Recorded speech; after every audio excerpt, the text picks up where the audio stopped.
Hello everyone, thank you for joining us at this news hour on Equinoxe television live from our headquarters in Cameroon's economic capital, Douala. I am Bable Jonathan. The Cameroon Renaissance Movement CRM political party of Professor Maurice Kamto is condemning the ill treatment of its militants detained in different incarceration centers across the Republic of Cameroon. One of them is chained on his sick bed in the Lakentini Hospital here in Cameroon's economic capital, Douala, and his health condition has been deteriorating, and the party is condemning this inhumane treatment meted on militants of the party. The country's Prime Minister and Head of Government, Chief Dr. Joseph John Guti, and other members of the committee to follow up the implementation of recommendations of the major national dialogue say the implementation of the recommendations of that important meeting that held in 2019 in view of solving the Anglophone problem that's been pulling on for close to 6 years now and other problems across the country is well on course.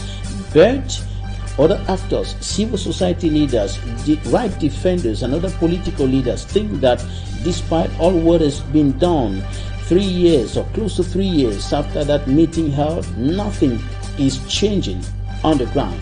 And out of the country, the United Nations Stabilization Mission in the Democratic Republic of Congo regrets the Congolese government's decision to expel its spokesperson over unfriendly statements, creating tension or friction between the mission and Congolese authorities. Stay with us.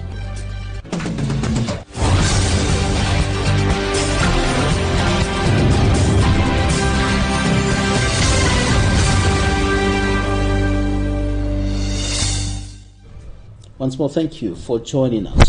We begin with news concerning detainees of the Cameroon Renaissance Movement CRM political party, and the party of Professor Maurice Kamto is condemning the ill treatment of its militants who are in detention in different prisons across the Republic of Cameroon over different charges, including assault and on state authorities, so violation of state norms and laws.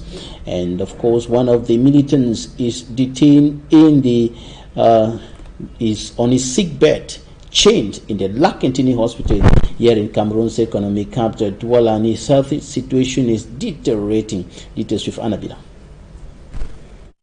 This is Kwam Tachwemo Adolf, militant of the Cameroon Renaissance Movement's political party, arrested and detained at the New Bell Central Prison following a Pacific March. Serving a 2-year jail term and sick, he remains chained to his hospital bed at the Lakentini Hospital. Barrister Desiree Sikati is in charge of human rights at the CRM party. Cameroon should respect all international conventions that protect the detainees. It is not because somebody is in detention that his rights should not be respected. Also, we denounce the fact that some people in this country, they are using the detention to fight some opponent in politics. Learning of the desperate condition their party militant found himself in hospital, the CRM sent out a communique decrying such treatment of detainees. After the communique today, I called our party mate, and he told me that they moved the chain from his leg. So we expected that the administration will do the same thing for all the other detainees of CRM. Barrister Sikati calls on the government of the Republic of Cameroon to respect international conventions signed to protect civilian rights. Cameroon have signed the international convention, the Mandela rules to protect the detainees.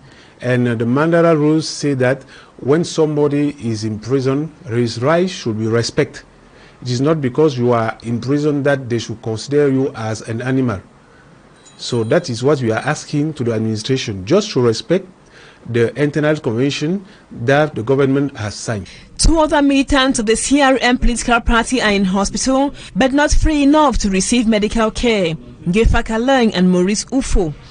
Recalling that Ndageo Kufet Rodrigue, militant of the Cameroon Renaissance Party, died in hospital this year, chained to his hospital bed. The CRM political party as well as right defenders in the Republic of Cameroon have been raising concerns about the poor and even precarious detention conditions in many incarceration centers across the Republic of Cameroon, with inmates who are detained in very, very difficult and inhumane conditions, according to the right defenders. Onto something else now. Equinoxe takes us to the Douala 4 municipality, where it's going to show us the deplorable, the poor state of roads in that part of the city of Douala. And a case in point in this newscast is the Ndobo Bonandale stretch of road. The city council had given a deadline of 24 months to rehabilitate that road, but 20 months have already elapsed. Nothing has been done. The people are still suffering. Equinoxe. In 2021, the Douala City Council launched the project to rehabilitate the Ndobo Bonandale stretch of road. This project was given a deadline of 24 months to be realized. Nothing has been done ever since they erected this project but here. We have been waiting and waiting. They said they will begin work down there, but later they abandoned. Till date, no significant work has been done, with the road stretch in its cratered state, forming artificial lakes in the rainy season. The road is really terrible. For you say better, go for front, you go see now. Buri, so you reach where you don't retire, we. I will say I'm so. You to look the road. Drivers say the stretch of roads from Rai to Bonandale gives them stress, sicknesses, La route c'est dans la maladie. and curse it for killing their time to get to work and back home. Quand tu penses à passer ici, tu as mal. It takes me about 45 minutes to an hour to reach Rai from where I live. It is quite stressful and discouraging driving on this road. It takes about 30 to 45 minutes only to leave Carrefour Abattoir to the slaughterhouse. Not only is it hectic for these road users, they are compelled to visit the garage frequently. According to the inhabitants, they now spend more than the usual transportation fare when the roads were still good. First time we pay now 100 from Rai to Bonandale, now we pay now 500. Some people can't insist for late hour, they say 400 pounds before you come for go for Rai. Inhabitants of Bonandale have just one expectation. It's really difficult using it and we bounce a lot. I pray that it gets fixed very soon. If 20 months have already elapsed with very little or nothing done, the Douala City Council, out of the 24 months deadline, is left with 4 months to realize the project to enhance flexible circulation. Many inhabitants are now questioning the quality of work that will be done when the contractors accelerate works just to meet up with the 24 months deadline following initiation of the project in 2021. Business persons and inhabitants of Idea in general in the Douala, in the Senegal Maritime Division, are raising concerns. They're worried about the bad state of the market in that part of the littoral region of the country, and they're saying that the deplorable state of the market, especially the entrance, is slowing down business significantly. Malaglory.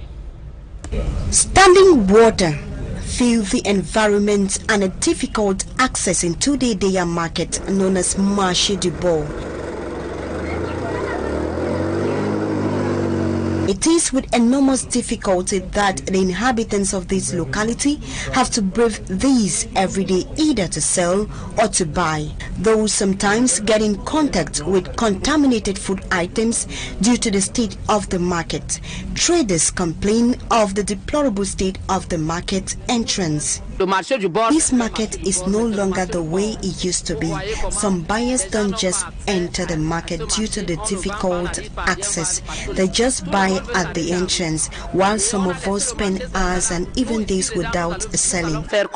Business persons say the bad roads and the unhealthy environment has a negative impact on their turnover as the number of buyers in the market consistently decrease. They say the mayor through the council has the solution to their problems. We pay our taxes and don't deserve to sell in such a dirty environment. We need the council to really construct a better road at the market entrance. The situation is further worsened by the coming of the rains. According to these traders, this constant challenge may affect them from sending their children to school. Public toilets are absent in a greater proportion of the town of Douala, and this is raising issues as inhabitants are now compelled for some to ease themselves along the roads and at places where they are not supposed to do so in normal circumstances. And those that exist, the public toilets that do exist, are in a poor hygienic state. And a reporter, Lucy Esie, went finding out what's happening in the town of Douala as far as public toilets is concerned. Several streets across the city of Douala have now been transformed to toilets. Civilians have developed the habit of urinating on walls, with others going to the extent of defecating along the path. To some persons, this affects their health, and they blame the rise in the unhygienic state of public toilets and very high fee demanded by those managing the toilets. We are unable to breathe. We don't have public toilets around. The one we have are private and are very costly, so people don't have money to pay. Yes, we prefer venir au bord de la barrière de la prison. Meanwhile, some inhabitants of Gazong Central Market also complain of the absence of public toilets. There are no public toilets. We had two around, but very old and full. I think finally it was burnt, but it was very dirty. As a result, be it in the day or in the night, people defecate, urinate everywhere. Talking to us off camera, the council puts the blame on the population who fail to maintain hygiene in most toilets available. As the next academic year draws near, parents in Lumen, the Mongo Division Littoral region of the Republic of Cameroon, are sending distress calls to the administration to provide solutions to their grievances, notably the increase of Parent Teachers Association PTA fees from 25,000 to 30,000 francs CFA in Government Bilingual High School, LUM, and the divisional officer of that administrative unit has promised to find solutions to the grievances of parents. Details with Anabina. PTA levy at Government Bilingual High School Lum Chantier in the Mongo Division Littoral region is at the center of a controversy during the 2021-2022 academic year. According to parents, the academic year was dominated by an increase in PTA levy from 25,000 to 30,000 francs CFA. The parents expressed dissatisfaction while demanding the release of a report on how the amount was used. With the coming of a new bureau, it has been agreed that parents paid a sum of 22,000 francs. Despite a reduction, they are reclaiming the extra fee paid during the last academic year. Who will pay back our money and when will that be done? 22,000 francs is okay, but what made us angry is the fact that we have no idea of how the extra amount that was charged has been used. The divisional officer calmed down the aggrieved parents and assured them that their money would be refunded. Everything is not rosy yet, but we are looking for solutions. We are happy with the efforts already put in. Following several discussions concerning PTA levies in schools, the Minister for Secondary Education ordered that PTA levy should not exceed 25,000 francs CFA. The committee to follow up the implementation of recommendations of the major national dialogue held in 2019 says that the implementation is well on course and yielding fruits on the ground, especially in terms of restoration of peace and normalcy in the northwest and southwest regions of the Republic of Cameroon. The committee was meeting today in the nation's political capital, Yaoundé, under the chairmanship of Prime Minister and Head of Government Chief Dr. Joseph Dion-Gute, and the committee was evaluating what's been done so far for close to 3 years after the holding of that meeting in 2019. This was the fourth session of that committee after they met in Bamenda and, of course, in Buea, also in the northwest and southwest regions respectively, and also in Yaoundé. And this fourth session of the committee to follow up the implementation of recommendations of the major national dialogue actually underscores the what has been done so far, the work that's been done so far on the ground with the putting in place of the regional institutions and other actions that have been taken in view of restoring peace and normalcy in the crisis-stricken northwest and southwest regions of the country.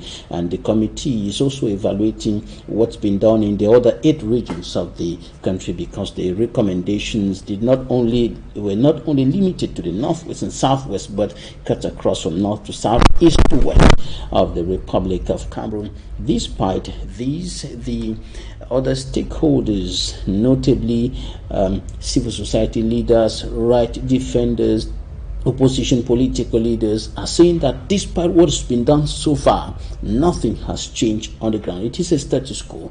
There is no progress, and some are going to the extent of saying that the situation is actually worsening, with continuous violence, killings, and abduction going on in the northwest and southwest regions of the Republic of Cameroon. Some of the persons who took part in the committee session today came from abroad, from the diaspora, including people like Padia Sanga, civil society leader from Germany, who called on the authorities to also put in place a system to pardon or take measures to pardon those who might have offended the state and are out of the country in the diaspora, as it has been done for those in the DDR centers in Buea and Bamenda. Now, in news out of the Republic of Cameroon, the United Nations Stabilization Mission in the Democratic Republic of Congo, MONUSCO, deeply regrets the Congolese government's recent decision to expel its spokesperson from the country. MONUSCO said in a statement that it regrets the expulsion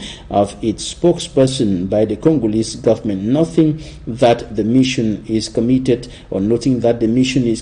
to continuing to work alongside the Congolese population and authorities to implement the mandate of the United Nations Security Council. The statement came after the DRC's foreign ministry released a diplomatic note Wednesday asking MONUSCO's spokesperson Matthias Gilman to leave the Congolese territory as soon as possible, given his insensitive and inopportune remarks. The DRC government considers that the presence of that UN official on the national territory is not likely to promote a climate of mutual trust and serenity so essential between the Congolese institutions and MONUSCO, with a view not only to the better fulfillment of the mandate entrusted by the United Nations Security Council, but also to complement or to complete the transition plan for the purpose of its definitive withdrawal by 2024 as agreed. And now to South Africa, There is still tension in the town close to Johannesburg, and residents of a South African town near Johannesburg have set ablaze the homes of migrants they believe are illegally working in disused local mines. There has been widespread anger after a large group of miners were accused of the gang rape of 8 women.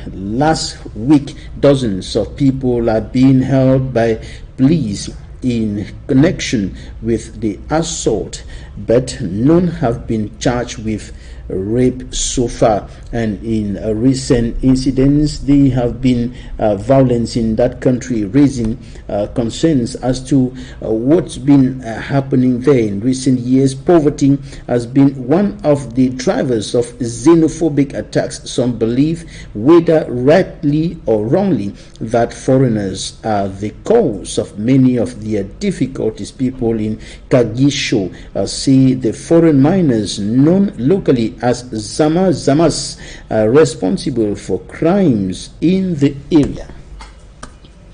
And that's it for the first part of this newscast. Talking Point is up next.